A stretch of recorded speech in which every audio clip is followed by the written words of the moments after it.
Yo, this is Dynamax from Ice-T Rhyme Syndicate in the building, and we repping with our people, DJ C and Fella B, and my brother is in the house. Donald D, y'all know what time it is, and don't touch that dial because hip-hop is living live and direct up here in Melbourne. Peace. Okay, a little bit about the history of Dynamax and Donald D to start off, because you brothers are together now on the interview. Let's start with that question. You know what I mean? Because we know Donald D's been around for a long time, and I just started in hip-hop yesterday. He's an architect. Yeah, that's right. Up there on the, he's up there on the Godfather list, definitely up there on that high list. Thank you, Donald D. So you and Dynamax, what's going on with you and Dynamax right now? What's happening? You've got Well, I mean, I'm trying to do a crash course on the history, man. I mean, just like you and everybody else, I started out as a young cat coming up from the Boogie Down Bronx. Always a true fan of Donald D, the B-Boys, and into the Syndicate era. Like my first verse in the Funhouse Adventure. When I was a shorty on the block, I looked up to you. Originally, 1984 85, when you did Girls 1 and 2, Rock the House, y'all. Played on the radio, man. Chuck Chill Out, Red Alert on Kiss FM. And that line that's where it all starts with me with that. And back, 88, 89, you will see a lot of hits. I went to the show to see Donald D and Ice-T doing all the Rhyme Syndicate. And then, going to the hotel, chilling with Don, building him, freestyling, and then through the years keeping in contact and then losing contact, and then my hip-hop career taking off with D-Nasty, making records with Funkadelic, and D-Nasty, and then me pioneering the hip-hop culture in France, then getting back up with Don and Uncle Africa Islam. We started trying to put together a tour for Africa. It didn't work out, but the came out of it, I ended up becoming like an official member in the Rhyme Syndicate through Africa Islam and Donald D through the bonding we did within like 2 months. So we're talking going from 2000 into 2008. Yep. So in 2006-07 we started trying to record, working on like the Funhouse, working on different songs, the Time Machine, etc. So fast forward to the future, I got a super group project called the Years of the K9, and it's like Don is a part of that, man. He's always been in my corner. Yeah. We got a group called the Bronx Syndicate as well, as another spinoff to the Rhyme Syndicate. Also be on the lookout for Rock Syndicate. So on that note, I'll let Don take it from there. Oh, yes, sir. Yeah, man. So as you see my brother Fila, we trying to wear many hats in this music industry, to keep it moving, man, to stay current with music, because you see how the industry changes every day. So just to be up and doing other projects, you see a lot of us from back in the days always stay current doing something new, whether you see Africa Islam doing something new, or you see Raheem and Flash doing the Get Down, or you see Kaz and Melly Mel and Mo D rapping with Macklemore. It's good to stay fresh and just stay doing things, but my history goes back, man. Got many chapters, man. Started with my brother Easy A.D. Cold Crush. We were a group called the Asalam Brothers. Me and him started in hip-hop together. And then from there, we branched off. He joined Cold Crush. I joined the Funk Machine along with Jazzy J and Africa Islam. And my first MC, not first MC partners, but being in a group of MCs with Kid Vicious and LJ. And that was my introduction to being part of Zulu with those brothers. So, from there, we moved on. We were at the Roxy's. We had the Zulu Beat radio show. I joined the group, the B-Boys. We put out some classic joints. I was out there with Chuck Chill Out.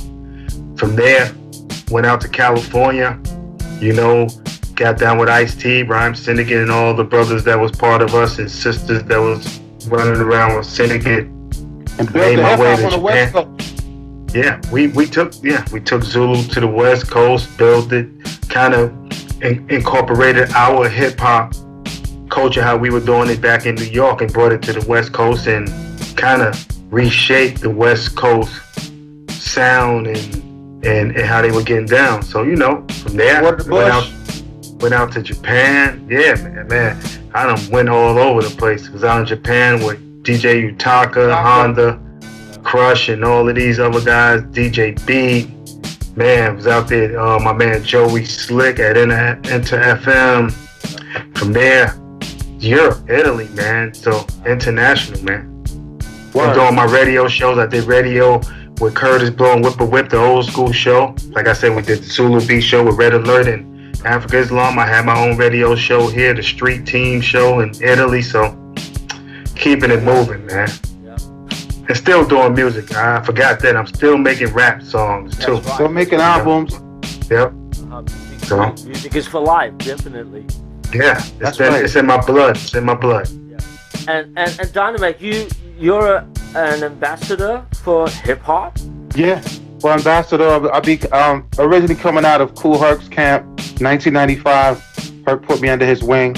1990, like I said, hanging out with Monte Cristo, Funkadelic family. And, doing the trip to 94, Dynasty with France and all that. Herc got wind of that stuff. Eventually asked me to be his liaison for the Herculoids over in France, etc.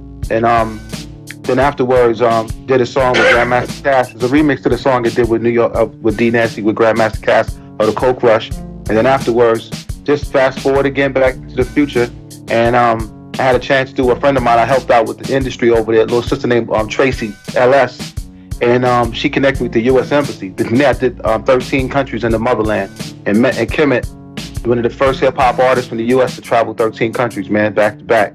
And as an ambassador for the U.S. Embassy, music ambassador, hip-hop culture specialist, and respect the Kool Herc and Bambaataa for giving me the title Ambassador Hip-Hop first. So whatever I work out was never as a sellout, never as a lot of people from these colleges to say that they're a scholar and that they're the ambassador of hip-hop, and they haven't been to one block party or one block jam or nothing.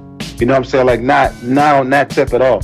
Straight, diplomacy straight from the pioneers, from Donald D, from Africa Islam. DXT is like an uncle to me, man. So, I got their respect first. That's why I accepted the opportunity to do the U.S. Embassy thing. Africa Bambaataa saw a lot of those contracts. I wanted him to see him so he would know that I wasn't selling Zulu Nation and hip-hop culture out. So he gave me his blessings as well. Said that he hadn't been to the Ivory Coast since the late 70s. So, it's been a beautiful thing, man, to actually go and travel through Europe and then travel to Africa, 27 countries around the whole for me. Been to Japan once, Asia once. Only 4 continents. Still got Australia, South America, Antarctica's too cold. So 3 continents just to make the whole fact of actually literally touring the world. But in general, I like to say I have toured it, but I'll feel more complete once me and Donald D could touch bases in Melbourne. We would feel more comfortable to say that we actually literally seriously saw the world. Yeah. But you know what's funny? That's the beauty of hip hop. That's the beauty of hip hop. It has got us to travel this planet, not only to go out and perform as artists, but to educate the world on what we did from back in the days when it was just an innocent, in the barrels culture. So right. We never thought it was going to grow to where it grew, but then it's good to see some of the legends and pioneers that can travel abroad and be able to teach and teach the youth, because a lot of these people don't know. Like, I teach a hip-hop workshop called Hip Hop History, and I teach from the beginning up to the golden era. I stop at the golden era, and I educate them on all the people who were there that they don't know about. Like, there was many times no one had a clue who the first female of hip-hop was, and the first female rap group, because a lot of the females get overlooked in the history of hip-hop, and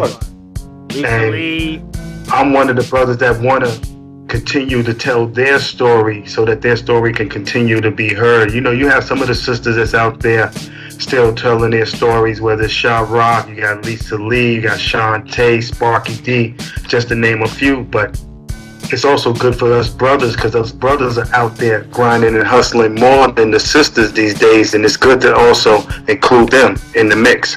That's right, absolutely. They're out there with entrepreneurs, man. I like to always mention, if it wasn't for Cindy organizing the first block party, man, where would we be at? I mean, her DJ, but Cindy organized the party, got the girls to come and organize that. Sylvia Robinson, rest in peace. Her launching a record company coming out of the soul movement. My sister's father did a lot of work with Sylvia Robinson, like with she made songs like Pillow Talk, and she was an artist performing on Soul Train, and my stepdad was Larry Roberts. He wrote for the Moments of Eddie Kendricks. You know what I'm saying? Loving the Two-Way Street.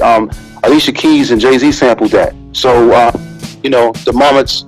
Yeah, Dabu's calling from the UK at the same time. So Sylvia Roberts. I mean, it's a lot of sisters, man, that were entrepreneurs in the movement that paved the way. Donald D's absolutely right. They had a lot to do with the development of hip hop, but they don't get the credit, Now, where can people purchase all your latest stuff right now? What's going on with your new music? Where can we hear it, and how can we purchase it? You can go on Tidal, iTunes. The New Years of the K9 album is out now. You can get that on Tidal, iTunes, Google Play. All of our music is pretty much available on iTunes. Online. Okay. Exactly. Yeah, I'm the same. Right now, I've just been basically doing a lot of feature work on various artists all over Europe and just jumping on their tracks and helping them get their brand out there. But I was doing a project with my brother Linnell Brown, and all that music is on all the download internet outlets, so you can get it. Now, that project is called This Is the Time.